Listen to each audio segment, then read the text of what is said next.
In the summer of 2020, the city of Portland, Oregon, became a focal point of national attention. Across the United States, protests erupted in response to the killing of George Floyd in Minneapolis, sparking demonstrations that combined calls for racial justice with expressions of frustration at long-standing social inequities. Portland, known for its history of civic engagement and public demonstrations, quickly became a site where the intensity of these protests met a unique set of challenges. The Mark O. Hatfield United States Courthouse, located in downtown Portland, emerged as a central point of concern. Federal property, the courthouse was designated for protection under federal law, and as demonstrations intensified, the presence of federal law enforcement became a significant element in the unfolding events. Agents from the Department of Homeland Security, tasked with safeguarding federal property, were deployed to Portland. Their mission, defined by law, was to prevent destruction of federal buildings and maintain order. Yet the manner of their deployment became a source of public debate and scrutiny. By mid-July, large gatherings of demonstrators had formed outside the courthouse. Initially, these protests were largely peaceful, though they were marked by the presence of banners, chants, and organized marches. As days progressed, confrontations occasionally occurred between protesters and law enforcement, including local police. These moments, captured on live streams and in news reports, highlighted the growing tension between citizens exercising their right to protest and authorities attempting to maintain security. The arrival of federal officers changed the dynamic considerably. Unlike local law enforcement, federal agents often operate under different protocols, with a focus on the protection of federal property and personnel. Their presence included officers in full protective gear, carrying specialized equipment for crowd control. The appearance of these agents, and their use of tactics such as crowd dispersal and temporary detainment, contributed to heightened tensions among demonstrators, many of whom viewed the federal presence as an escalation. Throughout the early days of federal involvement, local authorities, activists, and journalists observed and documented interactions between the federal agents and protesters. Reports indicated that the courthouse perimeter became heavily monitored, with agents establishing barricades and limiting access. Demonstrators who approached were occasionally confronted with tear gas, less lethal munitions, or temporary detainment. While these measures were described by officials as necessary for security, they drew criticism from civil liberties organizations, legal experts, and community leaders who questioned the proportionality of the response.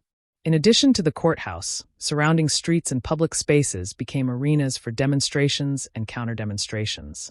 Observers noted that the urban environment, with its narrow streets and dense building structures, created conditions where interactions between protesters and law enforcement were particularly visible and often captured on camera.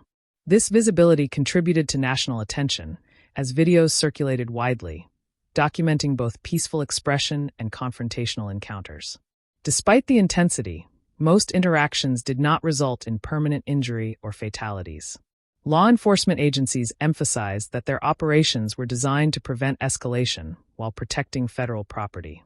Meanwhile, protesters and observers described the environment as tense and, at times, unpredictable. The conflict, while highly visible, was characterized by complex motivations on both sides, combining civic engagement, legal authority, and public safety concerns. Public discourse surrounding the events was immediate and far-reaching. Social media platforms became channels for debate, analysis, and sharing of first-hand accounts. News organizations, both national and local, provided coverage that highlighted differing perspectives. Some emphasizing the necessity of federal protection, others questioning the use of force and the impact on civil liberties.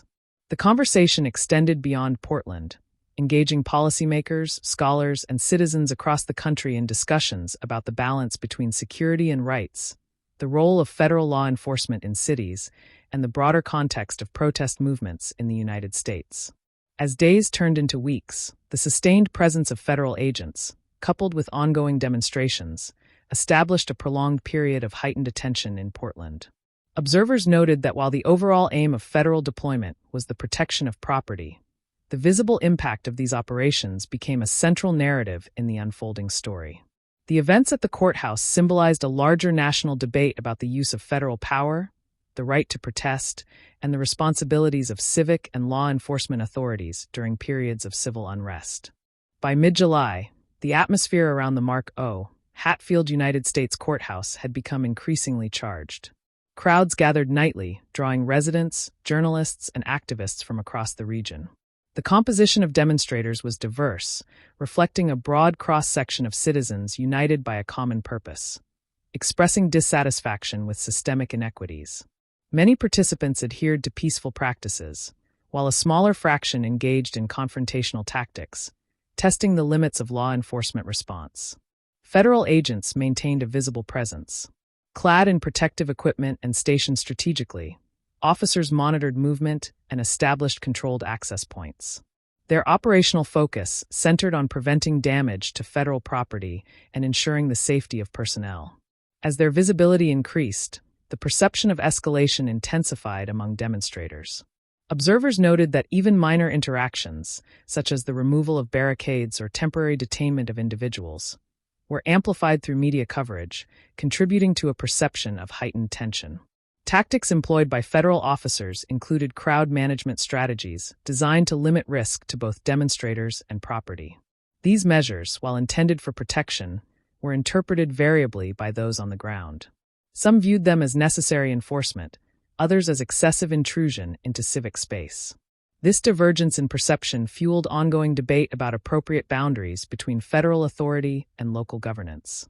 Simultaneously, the city of Portland witnessed increased coordination among protest organizers. Social media served as a platform for scheduling gatherings, documenting interactions with law enforcement, and sharing strategies for nonviolent resistance.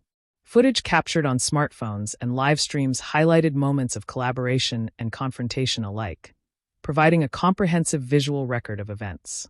Analysts studying these materials emphasized the complexity of urban demonstrations, noting the interplay between spontaneity and organization in shaping outcomes. Incidents around the courthouse perimeter were highly documented. Observers recorded demonstrations escalating when attempts to breach security barriers occurred, often followed by the deployment of non-lethal measures. Although no fatalities were reported during these encounters, temporary injuries and arrests drew national attention. Legal scholars and civil rights advocates examined these developments closely, framing discussions around constitutional protections, proportionality of response, and the role of federal oversight in local disputes. The interaction between local authorities and federal agents further complicated the scenario. Coordination efforts varied, occasionally leading to differences in protocol and approach. These operational distinctions became points of discussion in news coverage, illustrating the challenges inherent in multi-agency deployment within urban environments. The balance between maintaining order and respecting civic rights was continuously negotiated, both on the streets and in public discourse. As the protests continued, media portrayal played a significant role in shaping national perception. Independent journalists documented sequences of events, emphasizing contextual details such as timing, location, and behavior of participants. Mainstream outlets reported on escalation patterns, federal involvement, and community response, creating a layered narrative that highlighted both the intensity of demonstrations and the measured responses by law enforcement. Public reaction extended beyond Portland, prompting conversations about the appropriate application of federal authority in cities experiencing civil unrest. By late July, a pattern had emerged. Demonstrations, while retaining their expressive nature, operated within an environment marked by federal oversight. Both demonstrators and authorities adapted to this reality, with protesters developing tactics to communicate and move safely, and officers adjusting deployment strategies to minimize conflict while maintaining security. Observers described this phase as a tense equilibrium, wherein civic expression and federal presence coexisted under conditions of careful monitoring and ongoing negotiation.